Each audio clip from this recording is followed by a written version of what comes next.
आपल्यासोबत राज्याचे शिक्षण मंत्री दीपक केसरकर सर आहेत. सर, शिक्षण भरतीचा एक मोठा विषय सध्या राज्यामध्ये आहे, कारण की टेटची एक्झाम 22-23ला पण घेतली, अजूनही त्या शिक्षकांची नियुक्ती झाली नाही. काय कारण आहे आणि कधी आपण शिक्षक भरती घेणार आहेत? पहिली 2-2.5 महिने तर कोर्टाचा स्टे होता. त्याच्यानंतर ही भरतीची प्रक्रिया सुरू ज्यावेळेला झाली त्यावेळेला जिल्हा परिषदेच्या आता आम्ही शैक्षणिक धोरण असं ठेवलं आहे की शिक्षक म्हणजे काही शासकीय नोकर नाही की ज्यांना ठराविक वेळेला त्यांची बदली झालीच पाहिजे. तुम्ही जर एका स्कूलवर कॉन्सन्ट्रेट केलं तर तुम्ही क्वालिटी एज्युकेशन देऊ शकता. आणि त्याच्यामुळे आम्ही महाराष्ट्रातल्या सर्व टीचर्सना त्यांचा चॉईस देऊन त्या ठिकाणी पोस्टिंग देतो आहे. आणि ज्या रिक्त जागा राहतात त्याच्यामध्ये या तरुण मुलांना आम्ही संधी देतो आहे. परंतु त्यांचं जे रोस्टर असतं ते रोस्टर पूर्ण झालेलं नव्हतं आणि ते आपल्याला शेवटी तपासून घ्यायला लागतं. आपला जो कक्ष असतो रोस्टर तपासायचा त्यांच्याकडून मागास त्याला मागास कक्ष म्हणतात, म्हणजे तर त्याच्याकडून ते तपासून घ्यायला लागतं. तर ती प्रक्रिया व्हायला त्यांना थोडासा उशीर लागला आणि आम्ही 5 डिसेंबरला त्यांना जाहिराती प्रसारित करायला सांगितल्या होत्या.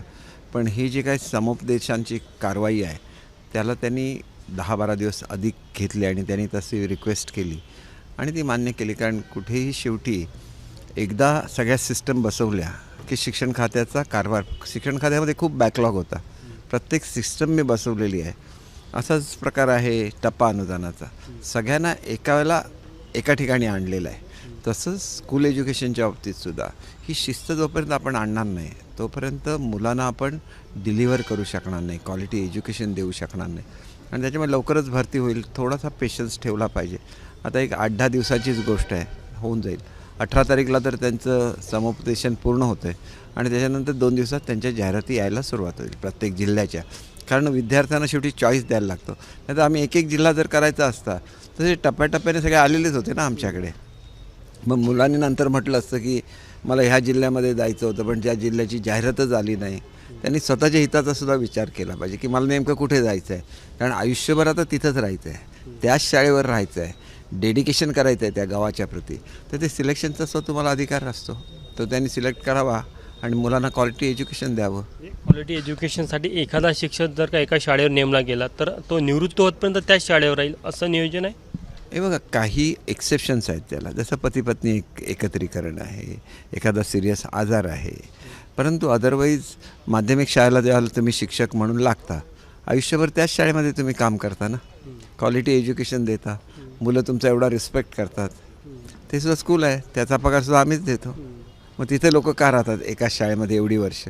जिल्हा परिषद शाळेसाठी आता असं आपण धोरण आणत आहे की एका शाळेवर एकच शिक्षक. ऑलरेडी आम्ही आणलेलं आहे. एकच शिक्षक असं नाही, शिक्षकांनी आपलं चॉईस करायचा आणि नंतर मग त्यांची बदली नाही. बदलीची एक टांगती तलवार असते शिक्षकांवर, ती आम्ही दूर करतो आहे. आणखी एक महत्त्वाचा विषय की शिक्षकांना शिक्षण व्यतिरिक्त इतरक्त कामाचा खूप जास्त ताण आहे आणि शिक्षकांनी मोर्चा देखील काढलेला होता. हे आम्ही सर्क्युलर काढलेलं आहे की आमच्या सचिवांना विचारल्याशिवाय कुठलंही काम देता येणार नाही. पण शालेय शिक्षणाच्या कामालासुद्धा जर अशालेय काम म्हटलं तर ते मात्र होणार नाही. कारण भारतामध्ये सगळीकडे आपण जे आता ड्रॉपआउट स्टुडंटची मोहीम काढली, अख्ख्या भारतामध्ये सुरू आहे, फक्त महाराष्ट्रामध्ये नाही. अशा प्रसंगी थोडीशी अडचण आमच्या सरकारची सुद्धा निर्माण होते. आम्हाला शेवटी we are answerable to central government as well. विशेष करून निवडणूक आयोगाचं काम त्यांना सर्वात जास्त असतं, ती त्यांची एक तक्रार आहे. निवडणूक आयोग आणि सेन्सस ही कामं कोणालाच चुकत नाहीत. Any department, it is compulsory for everybody. They cannot deny केलं तर तुमच्यावर कारवाई होते. त्या व्यतिरिक्त इतर योजनांच्या कामामध्ये आता शिक्षकांना घ्यायचं असेल तर विभागाला विचारावं लागेल. कारण कुठलाही विभाग सहजासहजी अवेलेबल आहे म्हणून शिक्षकांनाच काम सांगायचं ते आम्ही कमी करतो आहे. त्याच्यानंतर आम्ही वेगवेगळ्या ॲप डेव्हलप करतो आहे. त्याच्यामुळे त्यांना रेग्युलर करायला लागणारी जी कामं आहेत, जशी मुलांची हजेरी लावणं, मुलांचं रेकॉर्ड तयार करणं, हे सगळं जर आपोआप झालं त्यांचं काम 80% कमी होऊन जाईल. आणि त्यांना असं टीचिंगवरच, म्हणजे ही जी इतर कामं असतात त्यांचे वेगवेगळे रिपोर्ट्स भरा, अमुक करा, ही कामं कमी होऊन गेली तर मग काय त्यांना 30-40% तो लोड कमी झाला. ते can concentrate more on education. शाळा समायोजनाच्या माध्यमातून समूह शाळा एक नवीन संकल्पना आली. कुठेतरी जिल्हा परिषदच्या शाळा कमी करण्याचा देखील एक आरोप होतो सरकारवर. नाही, बिलकुल नाही. एकही शाळा बंद होणार नाही. ऑन द कॉन्ट्ररी आम्ही प्री प्रायमरी सुरू करतो आहे, म्हणजे ज्याच्यामध्ये बालवाटिका 1, बालवाटिका 2, बालवाटिका 3 पहिली आणि दुसरी असणार आहे. शेवटी प्रत्येक मुलाला शिक्षण द्यायलाच लागतं, पण ते कसं द्यायचं हे आपण ठरवलं पाहिजे. एका वर्गामध्ये एकच मुलगा असेल, तो खेळणार कोणाबरोबर? त्याची वाढ थांबते. तुम्ही बघितलं तर त्याचं जो बुद्ध्यांक असतो तो कमी होतो आणि तो जवळजवळ 35% होतो. म्हणजे एकत्र शिकतात त्यांचा तो 70% असतो. म्हणजे he is deprived of that opportunity असं होतं ते. त्याच्यामुळे असा गैरसमज करता कामा नये. शेवटी एज्युकेशन इज मोर इम्पॉर्टंट. आणि मी तुम्हाला एक गॅरंटी देतो, मी शिक्षण मंत्री आहे. एक मुलगा जर एखाद्या लांबच्या वाडीमध्ये असेल, मी त्याच्यासाठी स्पेशल शिक्षक पाठवून त्याला घरी शिकवण्याची व्यवस्था करेन. एकाही मुलाला वंचित व्हायला देणार नाही. परंतु इश्यूज तयार करायचे नसतात. इश्यूज विनाकारण तयार करायचे आणि शिक्षणावर परिणाम. बघा, आता मी 1 वर्षामध्ये जवळजवळ सगळे प्रश्न सोडवले शिक्षकांचे. तुम्ही मला एक महाराष्ट्राची हिस्ट्री काढा आणि महाराष्ट्राच्या संपूर्ण हिस्ट्रीमध्ये एवढे प्रश्न कोणी सोडवलेले दाखवा 1 वर्षामध्ये. मी का करतो आहे? मला गुरुजनांबद्दल आदर आहे.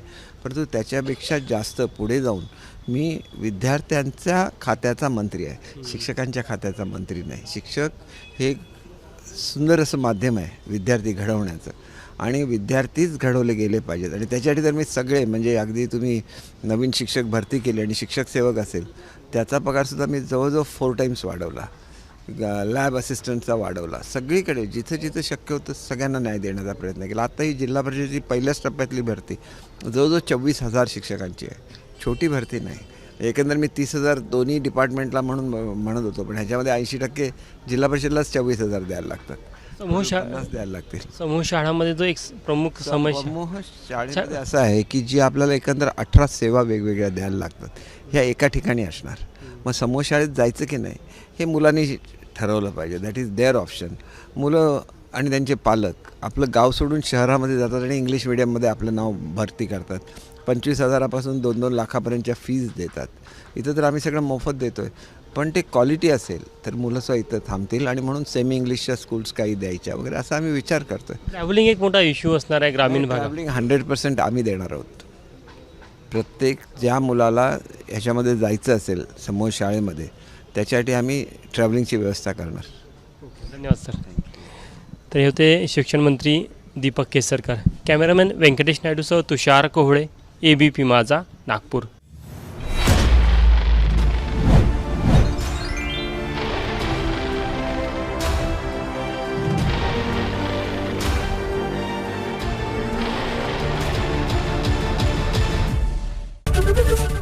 ABP माझा, उघडा डोळे बघा नीट.